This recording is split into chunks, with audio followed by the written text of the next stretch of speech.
Halo semuanya, bersama saya Amar Hadi Putra. Di sini saya akan menjelaskan mengenai kode etik auditor. Sebelum kita lanjut, jangan lupa subscribe ya.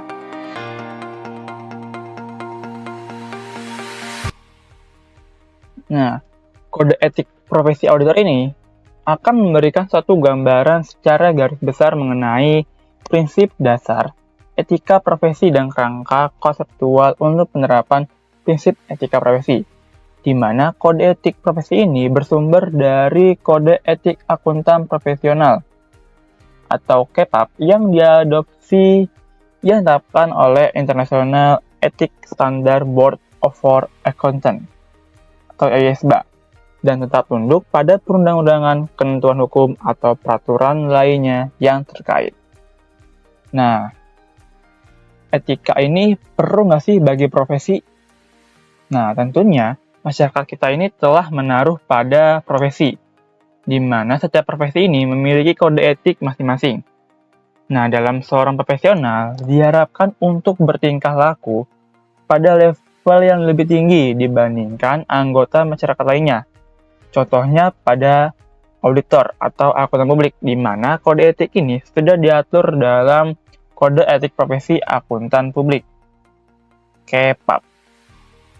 Yang terbaru ialah pada tahun 2021, yang sudah berlaku efektif sejak 31 Desember 2021.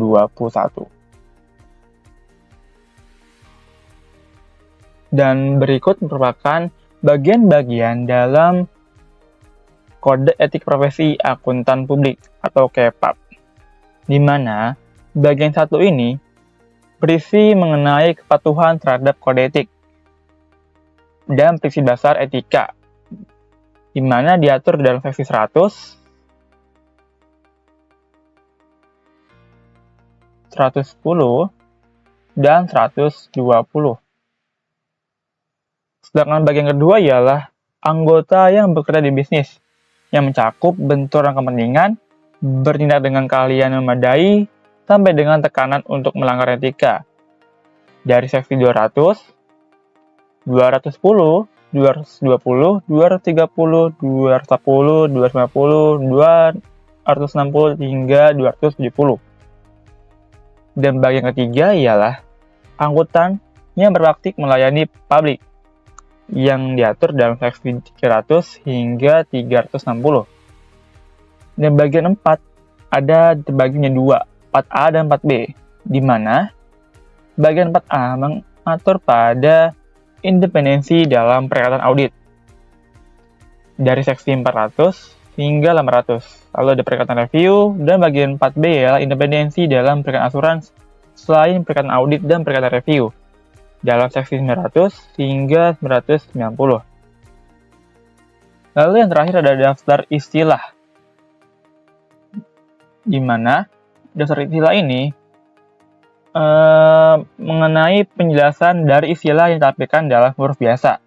Huruf miring digunakan untuk penjelasan istilah-istilah yang dijelaskan yang memiliki arti spesifik pada bagian tertentu dari kode etik, atau untuk penjelasan tambahan dari istilah yang didefinisikan.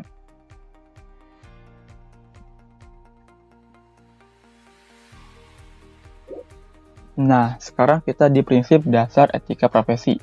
Ada 5. Yang pertama, integritas, di mana auditor harus bersikap lurus dan jujur dalam sebuah hubungan profesional maupun bisnis.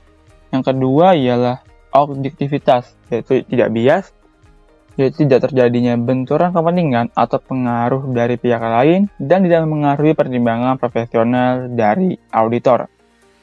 Lalu yang ketiga ada kompetensi profesional dan kehati-hatian, yaitu menjaga kompetensi dan keahlian pada tingkat yang dibutuhkan sesuai dengan kondisi praktik, peraturan, dan teknik terkini, dan bertindak sesuai dengan standar teknis dan profesional, yaitu sesuai dengan standar audit SA. Lalu ada keempat ialah kerahasiaan, yaitu menjaga kerahasiaan informasi klien yang diperoleh. Dan yang terakhir ialah perilaku profesional, yaitu kewajiban untuk taat terhadap peraturan perundang-undangan dan tidak melakukan perbuatan yang dapat merugikan nama baik dari profesi auditor sendiri.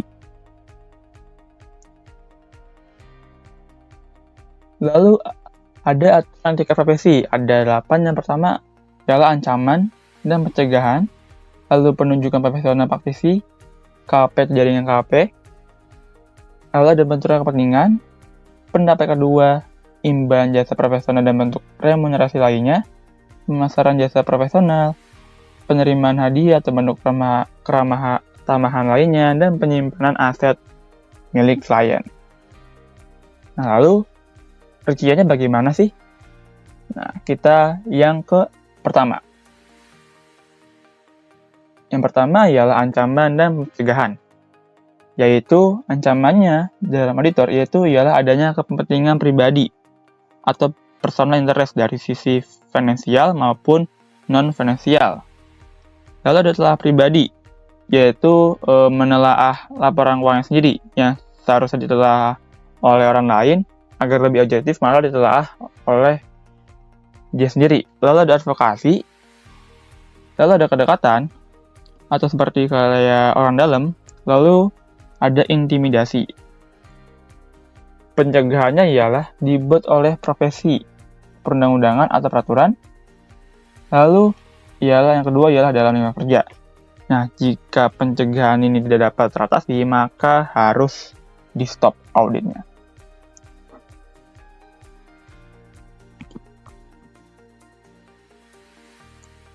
Lalu yang kedua ada penunjukan profesional, di mana ada pada saat penerimaan klien, di mana ada perkataan yang berulang, yaitu keputusan untuk menerima harus ditelaah secara berkala, di mana klien itu mau budget sama KP itu lagi nggak, direview dulu KP-nya pada saat penerimaan klien.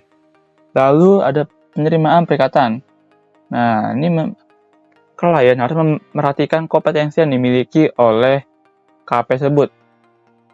Lalu yang kedua, tidak diperkenankan melaksanakan perikatan yang sama yang telah dilakukan oleh praktisi lain sebelumnya dengan pengecualian tertentu, di mana tidak boleh audit 2 kali dalam satu periode. Di mana dalam satu periode ini harus diaudit oleh 1 KP saja, tidak boleh 2 KP. Lalu yang ketiga, perubahan dalam penunjukan, di mana ada komunikasi antara praktisi pengganti atau KP pengganti dengan praktisi pendahulu atau KP yang dulu sebelumnya, dengan prinsip kerahasiaan oleh praktisi pendahulu atau KP pendahulu, dan dengan juga persetujuan dari klien.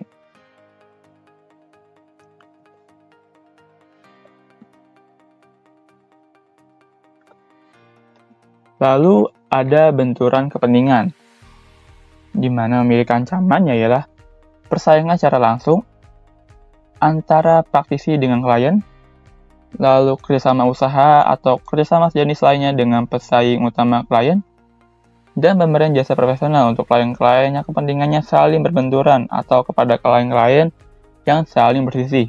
Misalnya seperti dalam satu KP mengaudit Telkomsel dan Indosat, di mana ini kan saling berselisih ya, misalkan Telkomsel lebih bagus nih atau Indosat lebih bagus nih, jadi ada selisih dari klien-klien tersebut.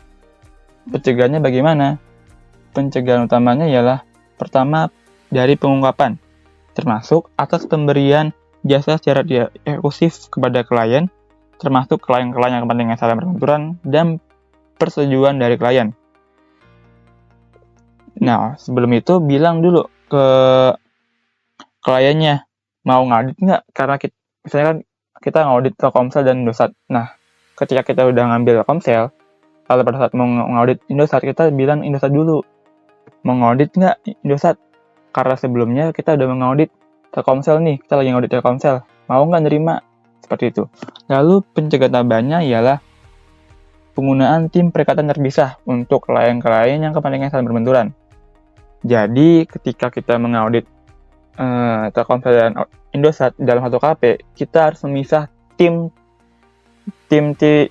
dari 2 klien tersebut, dipisah timnya agar tidak terjadi benturan kepentingan, tidak jadi persisihan.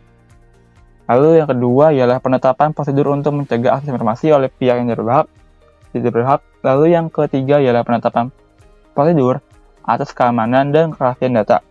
Lalu ada penggunaan perjanjian kerahasiaan yang ditangani oleh setiap rekan dan staf KP atau jaringan kantor akuntan publik, dan penelaahan secara berkala atas penerapan pencegahan oleh pejabat senior KP atau jaringan KP yang tidak terlibat dalam perikatan.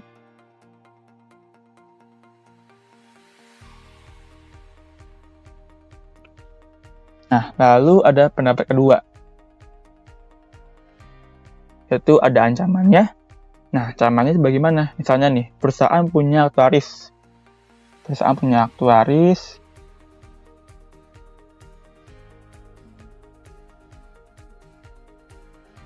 Jadi selalu dapat kewajiban aktuaria. Lalu, auditor harus mengevaluasi kelayakan data dari perhitungan aktuaris ini.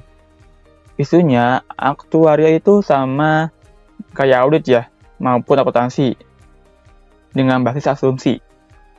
Lalu misalkan kalau hasilnya ada yang beda, maka akan mengakibatkan dua data yang berbeda. Lalu pencegahannya bagaimana? Pencegahannya yaitu ialah meminta persetujuan dari klien untuk menghubungi praktisi atau misalnya aktuaris yang memberikan pendapat pertama,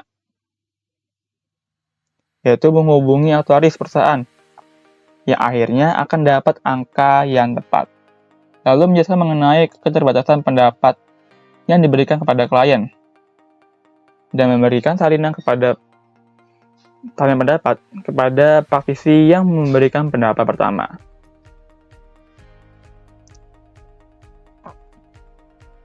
Lalu ada imbalan jasa profesional dan bentuk remunerasi lainnya, yaitu pertama, tidak mengatur imbalan minimum. Lalu imbalan yang bersifat kontingen atau contingent fee untuk jasa profesional selain assurance. Lalu ada imbalan rujukan atau referral fee. Itu diperbolehkan kecuali jika telah diterapkan penjagaan tepat. Yang pertama, mengungkapkan pada klien mengenai perjanjian pembayaran atau penerimaan imbalan rujukan kepada praktisi lain atas suatu perikatan. Yang kedua, memperoleh persetujuan di muka dari klien mengenai penerimaan komisi dari pihak ketiga atas penjualan barang atau jasa kepada klien.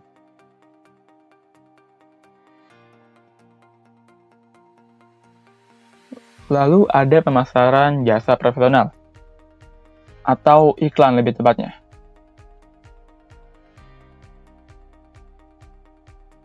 Nah, dalam pemasaran jasa profesional ini harus bersikap jujur atau berintegritas.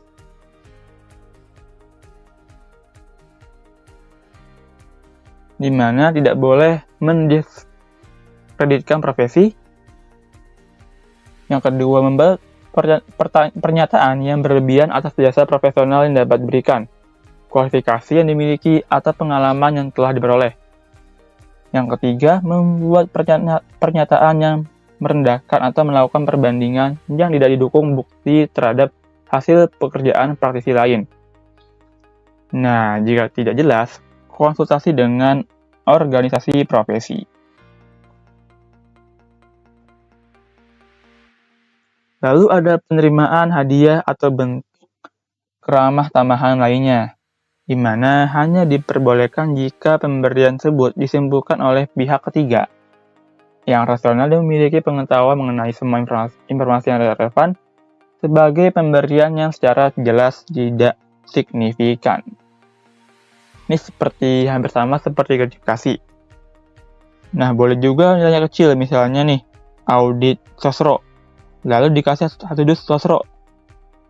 Itu boleh bila di peraturan kantor atau kantor KP-nya itu diperbolehkan. Hanya saja biasanya di setiap kantor itu ada batas jumlahnya. Kayak misalnya batas jumlah dari pemberian itu 500.000 ataupun 1 juta. Maka di bawah itu boleh biasanya. Kalau di atas itu tidak boleh. Lalu yang terakhir ada penyimpanan aset milik klien, di mana tidak diperbolehkan kecuali jika diperbolehkan oleh ketentuan hukum. Nah, jika diperbolehkan, harus menerapkan pencegahan yang tepat dan waspada atas keterkaitan aset tersebut dengan kegiatan ilegal. Misalnya, klien nih mau nitip mobilnya karena ada acara, maka itu tidak boleh. Harus ditolak.